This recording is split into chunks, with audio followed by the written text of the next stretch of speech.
Yep, good.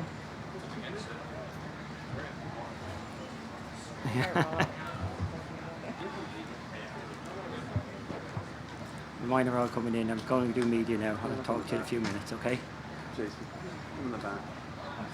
They're coming in good. Just in case Okay? You'll have to ask. Thanks. Talk to you in 5 and do media, okay? Love you. Bye.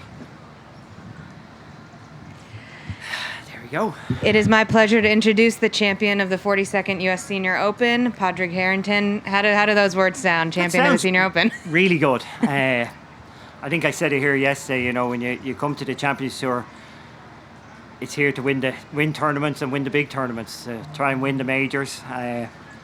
You know, and I really appreciated the type of week it was. You know, the USGA set up a fabulous course, much tougher than I had expected. I knew that would play into my hands, but it was really nice that, you know, really solid, tough golf course.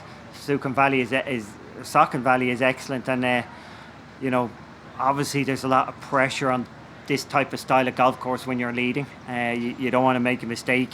You know, anytime you're more than 20 feet away from the hole, you're in trouble in some ways. So it was definitely a tension-filled day. We're going to go right here to Jim. Padraig, interesting to know, when you were a kid trying to one putt to win the Irish Open, why don't players ever say, I get a 2-putt to win the championship? Because there's no glory in that. I told you there'd be no glory if I didn't win from the wrong side of the draw. There'd be no glory. We you know, as kids we certainly wanted to be magical and dream about it, and golf's not like that, to be honest. You know, it was a tough day. I said it to you yesterday. We're having a 5-shot lead going out there. Yeah, if I went out and played great and ran away from the field, I could wave at the crowds and take shots on, and if anything, you know, maybe even improve my position.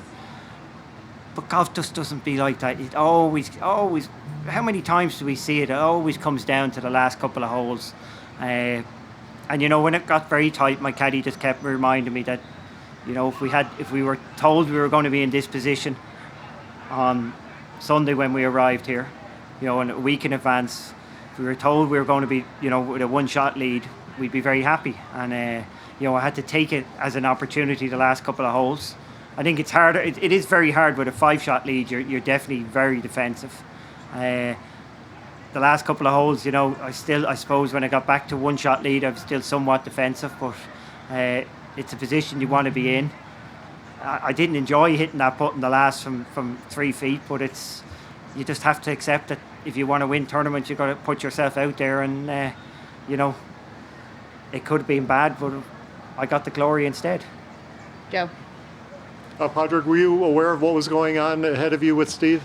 Yeah, you know, I'm not a leaderboard watcher, but, you know, when I got through 9 holes, I looked up and saw I had a 6-shot lead, and I was quite chuffed with that. You know, I hadn't lost anything. You know, I played 10 and 11. I didn't think I played 10 and 11 badly, and I ended up making 2 bogeys, which really, you know, set me back. And then, yeah, you know, at that stage, I had to start thinking about the leaderboards. And when I got around to 13, I think I saw a leaderboard that I was that Steve was 7. I thought he was 6, then he was 7, and you know, that meant a 2-shot lead. I knew things were tight. I heard a few cheers as I played 15, 14, and then as I was going up 15, I heard cheers, but you couldn't tell who they were for. I'm not sure. When I birdied, I hadn't looked at the leaderboard I didn't look at it on 15, even though there's a big one there. When I birdied it, I hit a nice tee shot down 16. I asked Ronan well, we heard a big cheer on the 18, so I said, I assume that's Steve. He's about 2 holes ahead of me. Rose says, yeah, he's making birdie at the last to be 9 under. So I knew I had to. No, I knew I had options over the last couple of holes. You know, 16 particularly, I was hoping to birdie 16 to give myself a cushion. 17 is obviously it's a great pin if you're trying to make a birdie, but it's a really terrible pin if you're just trying to make a par. And then 18 is another pin that's a great pin if you're trying to make a birdie. It wasn't so easy from where I hit my pitching wedge to, but you know, as I said, I knew I had that. You know, if I hit a good second shot, good third shot, or good fourth shot, I was going to win the tournament. And as Arnold Palmer says, if you're going to hit one good shot, make it the last one. We're gonna go to the right. Where was your mind at 10 when you're trying to take that drop and you're I was very happy. I was very comfortable where I ended up. I was pretty confident I was going to get that up and down. Where I hit it to was horrendous.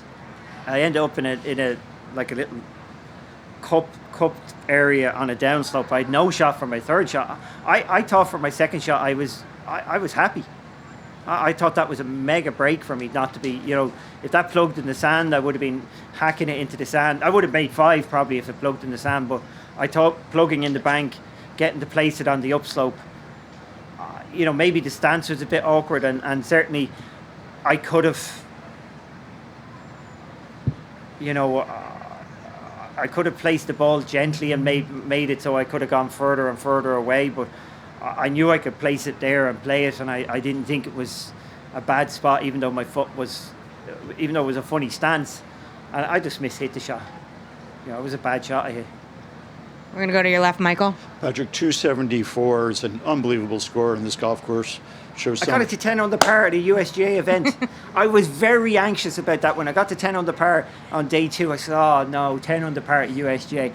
And you know, it is that number, isn't it? That they don't often, guys get there, they come backwards. So thankfully I finished that. I know this question's a little crazy, but if you took you and then 155 guys from last week and brought them here, exact same golf course, what do you think anyone shoot lower than 274? I would think so, yeah. But I would have shot lower than 10 under par if the other guys were here. You know, I wouldn't have been defending. I would have been attacking. Uh-huh. You know, I would have shot lower if there was somebody out in front of me.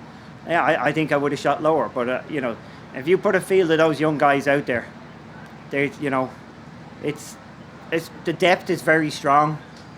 You know, you fancy your chances playing one-on-one against a player, but when you're playing one against 155 of those young guys, they're pretty good when they're on form. If you don't mind, just one semi-related thing. To my mind, there's 3 really great senior majors: the British Open, US Open, and the PGA. Go ahead. I'm sorry. There's 5 of them. Okay. I'm not gonna. You know, there's 5 now. Let's play 5. Okay. You answered it. Thank you. It's the same with the 4. We're not going to decide at the 4 regular majors who's the better ones. Okay. I was going to get at the point. It's nice that they're different. Yes. I wonder if there could be, you know, there's so much attention to the 4 Grand Slam for the kid majors. I just wonder if there could be some kind of special name for these 3 I that think I'm it's special talking for about. me to win this one just because I've never won a USGA event. So I think it, you know, I think that adds more than if, you know, you could turn around and win a different senior major. But because I was never a US Open normal champion or junior champion, it's great to come and win the senior one. So it's just, it adds something that I never had in my career. Thank you very much. It adds something. Gold medal. On your right again. Can you talk a little bit about your play out of the rough? It wasn't like you hit every fairway off the tee. It seemed like you had some really quality I shots. drove it great this week. You know, obviously I took on all those 2 par 4s and things. The one thing that I really did this week is drive it well. Very rarely got myself in trouble. Obviously on the couple of times I was in the rough, I seem to get some bad lies on that. Well, I hit it in the rough twice on 7 and got some really gnarly lies when, you know, looking around me, it didn't seem too bad. So outside of that, I hit it in the trees twice, 7 as well, and 13. Outside of that, I really didn't hit it in the rough. I don't think I was in the rough to be, per se, that was of any note. Oh, I hit it in the rough on the right of 3 on day 3, didn't I? That was nasty. Nasty line there, but certainly drove it very straight for me. I'm very happy with that. Back to Jim here on the left. 16, 17, 18. Which was the toughest 2-putt? Isn't it weird that my putting won the event today? After how I struggled on the greens for the first 14 holes. I think 16 and 17 were 16 and 18 were triple breakers. So that was the problem on 18. My putt was left to right, right to left, and left to right. 18, 16 was the same. 16 wasn't as bad because it was all downhill. It was getting there. I didn't mind 16, even though it had a couple of breaks in it. 17, I don't know if I could have got the ball any closer. So 17 was the hardest putt because the further right I went, the higher up the hill I went, meant the faster it would come down. So 17 was definitely the hardest 2-putt. That's what Ronan said too. Yeah. Back to Michael. He knows a thing or two. Thanks so much. You played so great at the PJ last year with Shane Lowry. I think you were only 3 shots behind Phil. It's hard to believe that's only 13 months ago. So much has happened for you and all of golf, Ryder Cup and all the rest. Does it seem similar to you, like it was forever ago? How does it seem to you? You know, you remind me of the Ryder Cup, you know, it would have to be Steve Stricker chasing me down. Like, I'm just thinking, God, Steve, give me a break, please. You know, and Steve's a tough competitor, and certainly seems to have one on me over the years. So it's nice to get one back on him this time. Outside of that, yeah, golf. It's only 13 months since the PGA. Wow. Yeah. Seems like it. You know, I had a lovely partner like Shane at the PGA that time. He was a great partner to play with on Sunday. Gene was excellent to play with today, and you'd be surprised how that makes a difference to how well you play on a Sunday. If you get a nice group, somebody you're very comfortable with, you know, and he was very nice to play with him and Angle, his caddy. So yeah, God, 13 months, and a lot has gone on in that time. You know, no doubt about it. It's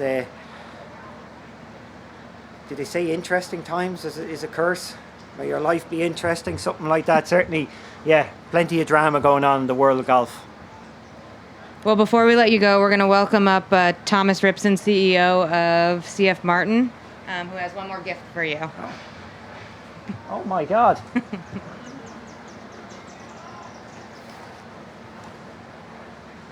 Do I have to learn? Congratulations. It's such an honor to stand next to you. Congratulations on your win. And this is a Martin guitar, E28. It has the signatures of all the players from this tournament, and we're so pleased to present this to you today. Who's got the biggest signature? Here you go. We're going to look right at Steve right there. Absolutely. Are you a player? No. My son does. So. Here, you go this side. Oh yeah, there we go. All right. I'll have to go to see Elvis Presley now. Absolutely. Thanks, guys. You can make me look like a player. That's Okay? I really appreciate that. My son in particular throw a few strings on that. Thank you very much. Yep, absolutely. And Padraig, congratulations again. This might come out in the pub tonight. Yes.